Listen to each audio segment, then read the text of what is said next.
Now, if you're living in the US, would you prefer to live under US law or Sharia law? Well, you'd think the answer was pretty obvious, but that's not what one filmmaker discovered on the streets of Minnesota. Do you feel more comfortable living under American law, or do you feel more comfortable living under Sharia law? Sharia law. I'm a Muslim. I prefer Sharia law. You prefer Sharia law over American law?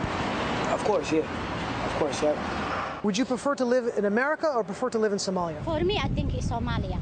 Would you rather live in America or live in Somalia? I would rather live in Somalia. You'd prefer to live in Saudi Arabia? Yeah. Filmmaker Amy Horovitz gauged opinion in a mostly Somali neighborhood in Minneapolis, an area from which he says dozens of young Muslims go to join terror groups abroad. Horovitz says he's not against immigration, which he sees as a great benefit to the U.S., but he believes the alienation of American Muslims is growing and the trend is continuing.